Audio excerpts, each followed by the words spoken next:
Muy buenas noches, amigos. Bienvenidos a la emisión estelar de TVC Noticias, iniciando una nueva semana laboral. Aquí, lo más destacado del día.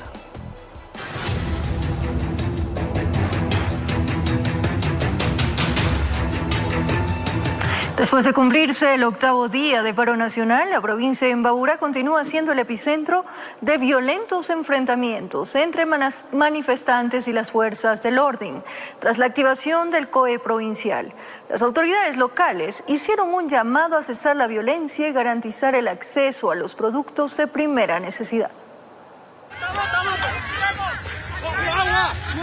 Los violentos enfrentamientos en Imbabura entre los manifestantes y la fuerza pública están lejos de llegar a su fin. Durante el 8º día de paro nacional, la provincia, convertida en el epicentro de las protestas, continúa registrando cierres viales y carreteras convertidas en zonas de guerra. Un ejemplo de ello es lo ocurrido la tarde del domingo. La violencia se ensañó en el acceso público al agua potable. En el puente de Rumipamba, varios protestantes destruyeron esta tubería. Prácticamente los sectores que dañaron es parte de la comunidad de ellos mismos. Unos 5.000 a 8.000 habitantes. Horas más tarde se confirmó que el servicio fue restablecido. Por su parte, el presidente Daniel Noboa cumplió agenda en la ciudad de Ibarra, en donde bajo un fuerte resguardo militar, algunos ciudadanos mostraban su respaldo y pedían el freno de las protestas.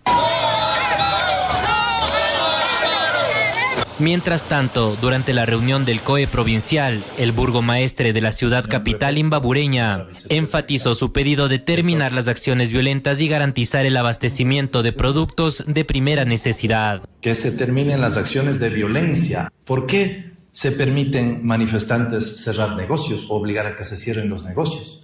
¿Por qué se permiten manifestantes destrozar vehículos o neumáticos de los vehículos? ¿Por qué se permiten, como está este momento o hace unos instantes, incendiándose un vehículo particular, un camión en la vía panamericana? Eso es violencia. Ya en horas de la noche los focos de protesta se reactivaron. Poblados y comunidades aledañas a Ibarra registraron nuevamente llantas encendidas, calles bloqueadas y bombas de gas que trataban de disuadir a los manifestantes. Informó Ítalo Salazar. La mañana de este lunes, la Panamericana Norte en la E35 y E28 amaneció habilitada hasta llegar a Cayambe. Sin embargo, al tomar la E28 en la vía Alcajas, comuneros bloquearon el paso colocando palos y ramas de árboles, además de bajar las llantas a los vehículos que transitaban por el sector.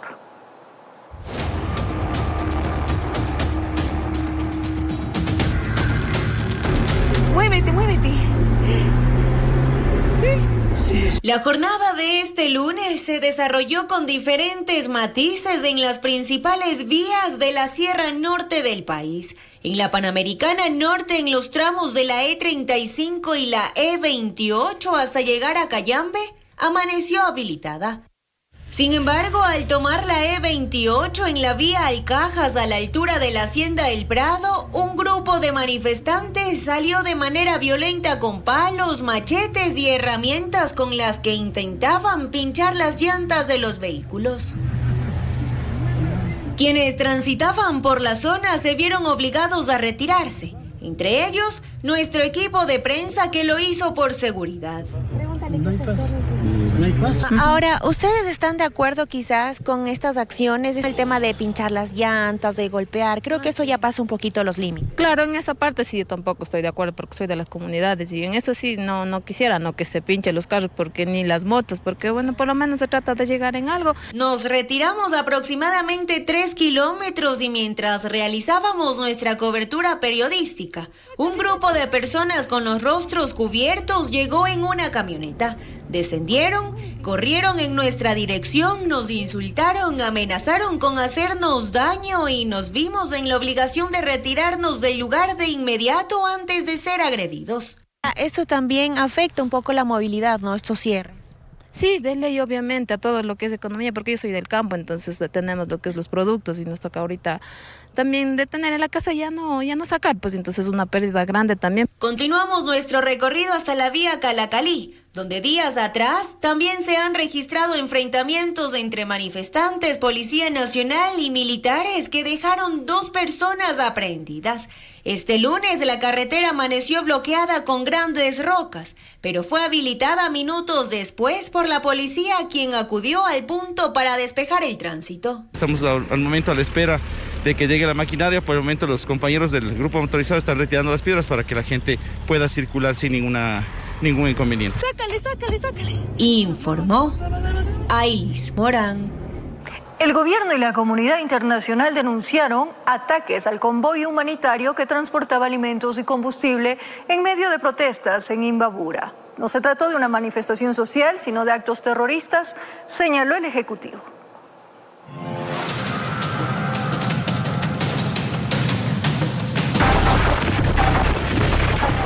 La noche del 28 de septiembre estuvo marcada por escenas de tensión durante el traslado de un convoy humanitario liderado por el presidente Daniel Noboa en Imbabura.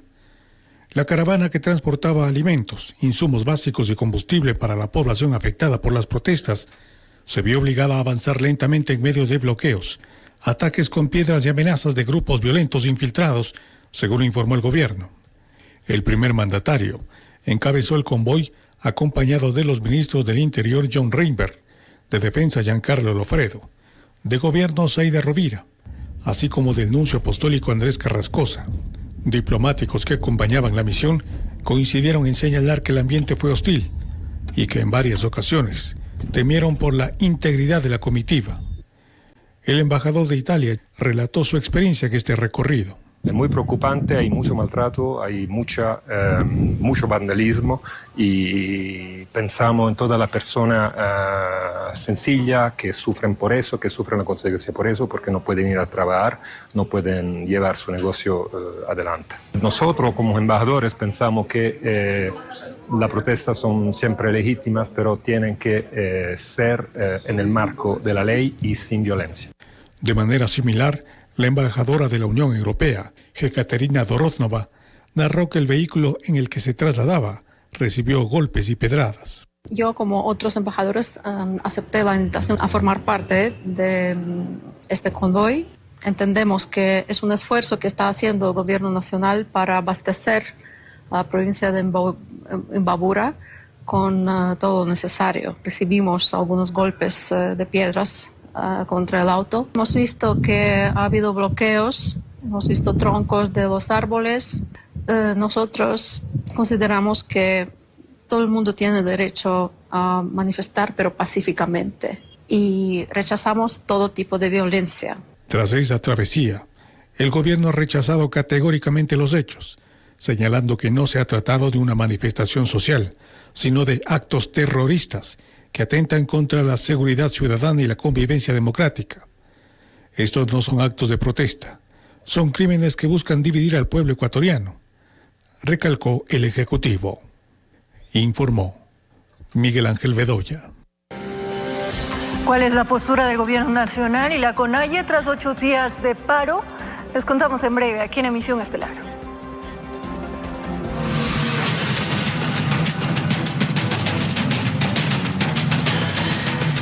Celulares, armas blancas, prendas de vestir y más evidencias decomisaron las Fuerzas Armadas tras una nueva intervención en la cárcel de La Tacunga.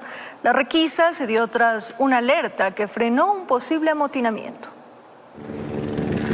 Los uniformados se colocaron en los techos de la cárcel de La Tacunga, mientras un helicóptero sobrevolaba. Estaba lista la operación para ingresar al CPL. Información de inteligencia militar fue clave para frustrar un nuevo intento de amotinamiento, tras los incidentes registrados en las cárceles de Machala y Esmeraldas, donde hubo 31 muertos, y un coche bomba en la penitenciaría durante el fin de semana. Las alertas se activaron. Unos 500 miembros de las fuerzas del orden requisaron los pabellones de máxima, mínima y prioritaria, encontrando estas evidencias. 35 teléfonos celulares, 513 dosis de sustancias catalogadas a fiscalización, 30 cargadores, 250 tabacos, 9 armas blancas. Hay que tomar en cuenta que dentro de esa cárcel están los cabecillas de los GDO. De hecho, En la celda de uno de ellos había gran cantidad de comida de su propiedad que no pudo justificar. Allí mismo, esta libreta con valores de pagos y ventas, deudas que tenían con él. Un PPL, por ejemplo, le debía $635, otro 615, y así una larga lista. Lo que llamó la atención de los uniformados también fue la gran cantidad de ropa civil. Durante la intervención, además, se decomisó bidones de licor artesanal. Ese CPL, hace exactamente un mes, fue entregado a la policía por parte de las Fuerzas Armadas. Informó Marilyn Jaramillo. Alias Parroquia y alias Jacobo, dos delincuentes considerados por la Policía Nacional como objetivo de alto valor, fueron capturados en la provincia del Oro. Los sujetos están acusados de disparar a los policías y asimismo 3 sujetos más acusados de extorsión fueron aprehendidos. Esto sucedió en el distrito Pasaje. Este sujeto de nacionalidad venezolana junto a su cómplice fueron capturados en un enfrentamiento armado con la policía. Están acusados de extorsionar y ejecutar muertes violentas en el cantón El Guabo. El día de hoy hemos capturado al número 1. Este es un objetivo de alto valor, este ciudadano. Es un ciudadano venezolano, alias Parroquia, alias Jacobo. Este ciudadano incluso ya había sido detenido un mes anterior y había salido libre con un carro robado, con armas. Según el comandante, los tatuajes que tiene el aprehendido lo identifica con la organización criminal del Tren de Aragua y estarían al servicio de la agrupación Los Guantes Box en la provincia. Desde que salió este señor, todos los días hemos tenido muertes violentas. El día de ayer hubo una persona herida atrás del hospital del Guabo. Más allá hubo otra persona herida, incluso dejaron unos panfletos. Este ciudadano es venezolano. Además, ¿qué hace aquí él? Este ciudadano hay que deportarle. ¿Qué hace aquí este ciudadano? Es el número 1 del Guabo. Nosotros presumimos que tiene varias muertes. En otra operación ejecutada en el cantón Pasaje se logra la captura de un antisocial y con sus declaraciones se logra dar con otros 2 cómplices en Quito, quienes bajo amenazas estarían extorsionando a varias personas. Unas 15 personas estaban siendo vacunadas, extorsionadas. Se activa la UNACE, hizo varias detenciones en Quito. Desde el Comité del Pueblo, un ciudadano que fungía de guardia es el que mandaba los mensajes, desde Quito mandaba los mensajes a los comerciantes del Guabo. También tenemos una persona detenida que era el beneficiario de las cuentas, ya 15 personas le habían depositado a este ciudadano. El jefe policial nuevamente hizo un llamado a los que imparten justicia que no dejen en libertad a estas personas, ya que alias Parroquia hace pocos días atrás había sido detenido y a pesar de las evidencias fue absuelto y volvió a delinquir. Informó. La loma de Puengasí, al sur de Quito. Según la Policía Nacional, el sujeto fue dejado en libertad por falta de denuncias. Sus cómplices lo habrían abandonado.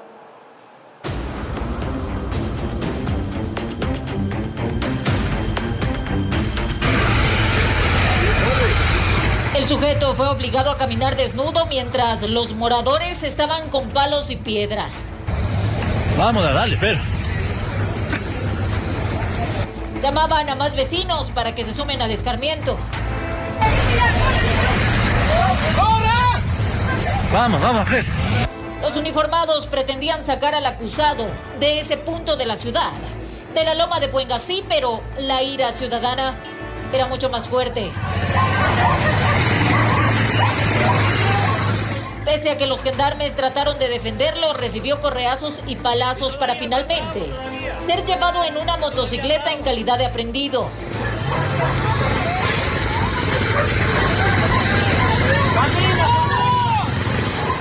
Él habría sido parte de una banda que trató de robar un vehículo, comentan los testigos.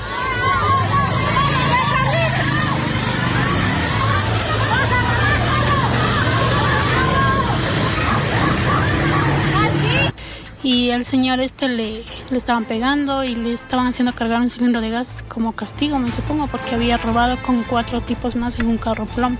Los ánimos subieron de tono y entre los vecinos se regó el rumor de que habían capturado a uno de ellos. Si se consumaban sus intenciones, hoy estaríamos contando una tragedia. Lo iban a quemar, sino que no dejaron. Lo iban a quemar abajo ahí en el semáforo. La Policía Nacional tomó el procedimiento y el jefe del sector explica que los supuestos amigos del sospechoso Lo abandonaron y claro, él en estado etílico no pudo hacer mayor cosa. Y pretenden realizar un robo, y los moradores han interferido y los ciudadanos huyen en el automóvil y le dejan abandonado a este ciudadano. ¿No hubo denuncia? ¿Fue dejado en libertad? Sí. En la loma de Puengasí los robos y los asaltos son frecuentes. Eso para nadie es un secreto. Por la zona la situación se ha salido de control. Una muestra del descontento social en medio de la ola de violencia e inseguridad. Aquí, yo se digo, por ahí, aquí yo trabajo, va. Por ahí yo tengo un fierro por ahí, va. Informo, Marilyn Jaramillo. La Hermandad Ferroviaria Sur de Quito, 3 sujetos a bordo de un vehículo llegaron hasta un bazar cubiertos con capuchas y portando un arma de fuego. Descendieron del automotor, golpearon al propietario y lo amenazaron para exigirle el dinero de la caja.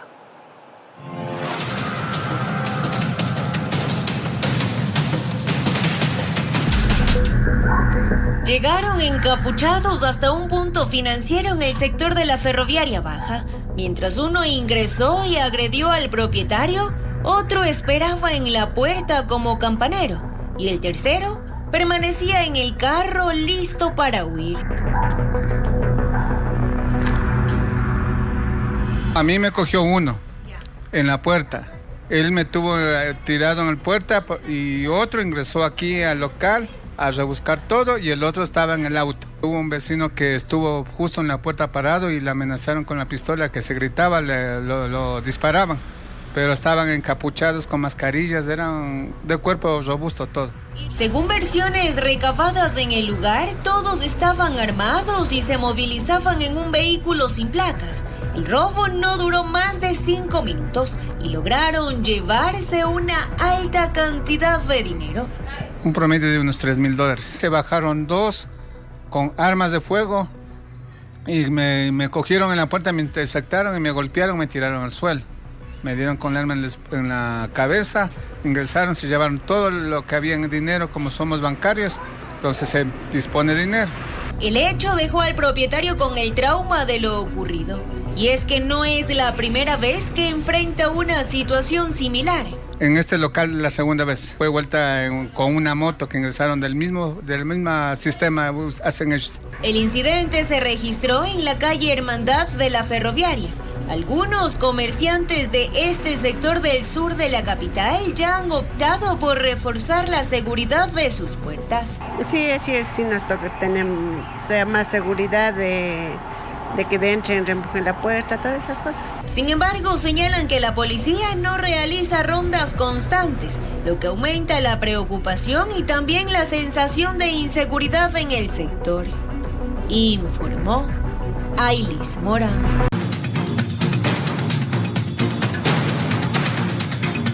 La Confederación de Nacionalidades Indígenas del Ecuador anunció que radicalizará sus movilizaciones en Ecuador tras los episodios de violencia registrados en la provincia de Imbabura.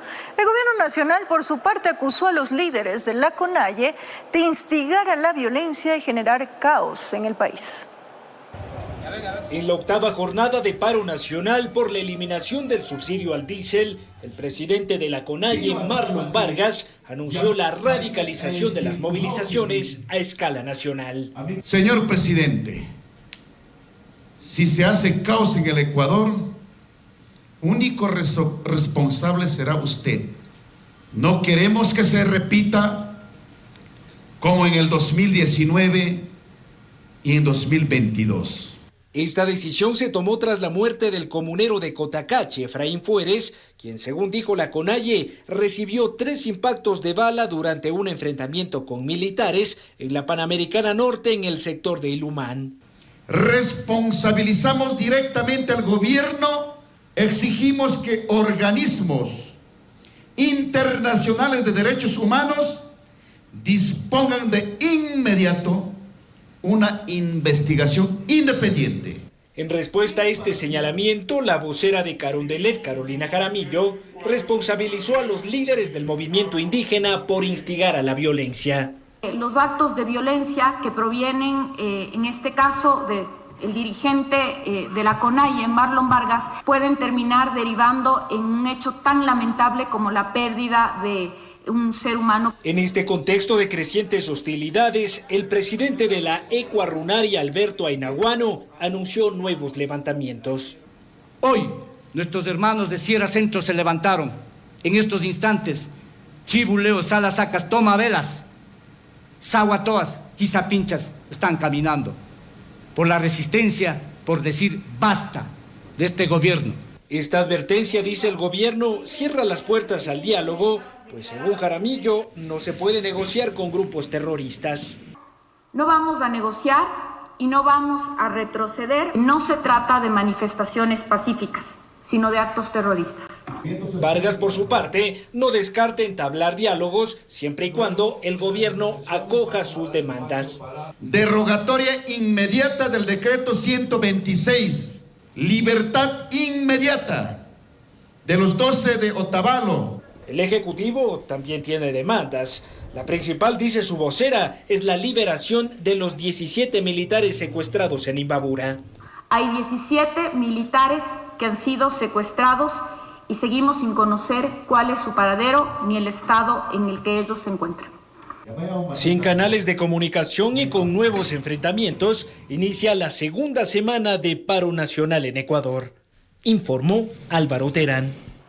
Ahora nos vamos a contactar con nuestro compañero Mauricio Sánchez, quien se encuentra desde Peguche, en la provincia de Imbabura. Mauricio, cuéntanos cuál es el resumen de la jornada. Buenas noches. María Fernanda, amigos en casa, ¿cómo están? Muy buenas noches. Así es, nosotros permanecemos acá en la provincia de Imbabura, específicamente en la Panamericana Norte, en el sector de Peguche. Esta es la vía que conecta la ciudad de Otavalo con Cotacachi y el resto del norte del país. Acá se permanece en el paro nacional, las vías continúan bloqueadas y hoy en la mañana se ha desarrollado una marcha por más de 10 comunidades quienes participaron de la misma. Son comunidades del sur de la provincia de Imbabura quienes se movilizaron hacia el centro de la ciudad de Otavalo. Para conocer los detalles de cómo se desarrolló esta jornada tenemos el siguiente informe. Cerca de las 10 de la mañana, los habitantes de las comunidades del sur de Imbabura se apostaron en la Panamericana Norte. Pobladores de Tocagón, Cachiviro, Huaycopungo, Capillapamba, Muxuñán, Cachimuel, Cuatro Esquinas, San Rafael y San Miguel Alto y Bajo recorrieron 11 kilómetros entre consignas y cánticos exigiendo el cumplimiento de sus peticiones. La Panamericana Norte y sus vías aledañas permanecieron cerradas al tráfico vehicular. Pese al paso de los manifestantes, los palos, piedras y árboles permanecieron en el asfalto, pues la movilización, señalaron, no significa el fin de las paralizaciones. A su llegada al centro de Otavalo, negocios y comercios que se encontraban abiertos decidieron cerrar por el paso de los protestantes. Durante la jornada no se registró presencia de la fuerza pública ni enfrentamientos, por lo cual la marcha terminó de forma pacífica y se declararon en constante movilización. Con imágenes de Jorge Albuja desde Imbabura informó Mauricio Sánchez. El clima acompañó a los manifestantes en la mañana, donde un sol canicular fue el que estuvo todo el día. En la tarde ya se registró una pequeña llovizna, como podemos ver en estos momentos. El frío también está acompañando, pero los manifestantes han dicho que permanecerán durante toda la noche y madrugada al pie de lo que han dicho es su resistencia. Es la información que les traemos en este punto del país, acá en el norte, desde la provincia de Imbabura. Continuamos con información ustedes en estudios. Epicentro del paro nacional, muchísimas gracias Mauricio. Y 4 marchas simultáneas reunieron a más de 5.000 miembros de comunidades indígenas en el centro de Ambato. De manera pacífica llegaron a la gobernación. El objetivo era entregar un pliego de peticiones para que le llegue directamente al presidente Noboa. No se reportaron incidentes con la fuerza pública. El centro de la ciudad de Ambato se convirtió en el escenario donde alrededor de 5.000 indígenas de los pueblos Chibuleo, Salasaca, Tomavela, Quizapinche y Zaguatoa se concentraron de manera pacífica para hacer un pedido al gobierno nacional. Queremos es que este gobierno escuche al pueblo. Queremos que este gobierno escuche a los pueblos ecuatorianos. Tras su arribo a la gobernación de Tungurahua, pidieron a la gobernadora Daniela Llerena que salga a la catedral para entregarle un pliego de peticiones. Tras recibirlo, ella se comprometió a entregar el documento al presidente de la República, Daniel Noboa. Tungurahua es una provincia de paz, es una provincia de trabajo, de progreso, en el cual ustedes están demostrando en este momento que esta marcha pacífica es el camino para el diálogo.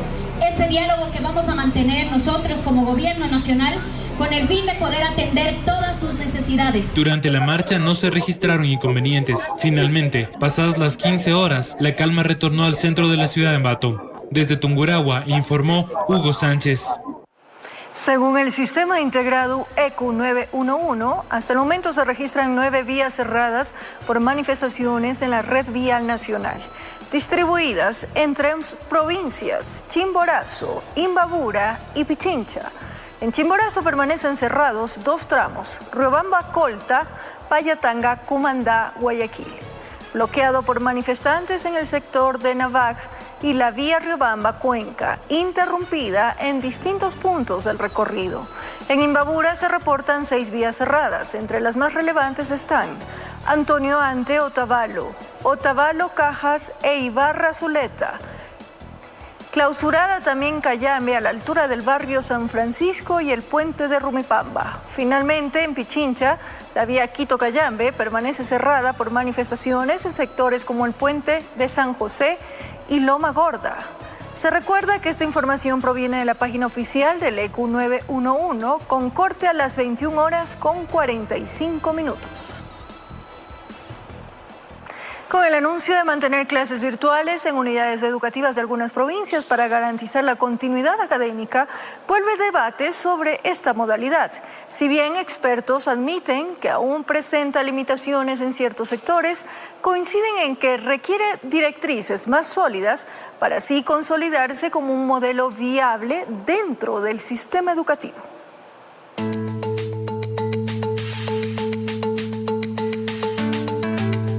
El Ministerio de Educación, Cultura y Deporte anunció que el 29 de septiembre 4 circuitos cercanos a Quito tuvieron clases virtuales. La medida preventiva aplicó en instituciones de Otavalo, Cotacachi, Cayambe, Tabacundo y el casco urbano de La Tacunga, tras la jornada más intensa de protestas desde el inicio del paro el 15 de septiembre. El año lectivo comenzó hace poco más de un mes y ante la crisis social se decidió pasar de lo presencial a lo virtual en los circuitos con mayores tensiones, con el fin de garantizar la continuidad del proceso educativo sin interrupciones. Sin embargo, la decisión reabrió el debate sobre las limitaciones de la educación virtual, sobre todo en comunidades rurales. Muchos estudiantes carecen de equipos o conectividad, lo que podría acentuar desigualdades frente a la modalidad presencial. La dificultad en la enseñanza siempre va a darse con esta virtualización de la educación presencial. No todos los estudiantes tienen dispositivos adecuados, porque ojo, no es solamente tener un celular, sino también las condiciones necesarias para hacer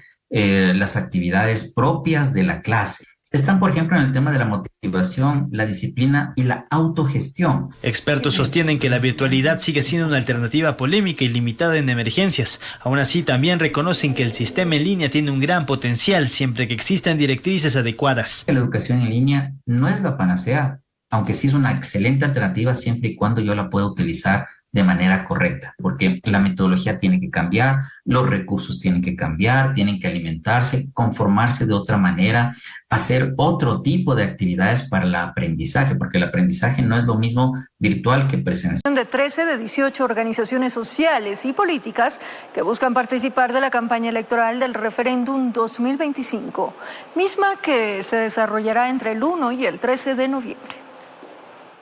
La campaña política de cara al referéndum 2025 cuenta con 13 contendientes, quienes promoverán las opciones del sí y el no en las preguntas sobre la eliminación de la prohibición para la instalación de bases militares extranjeras y la eliminación del financiamiento estatal de partidos políticos.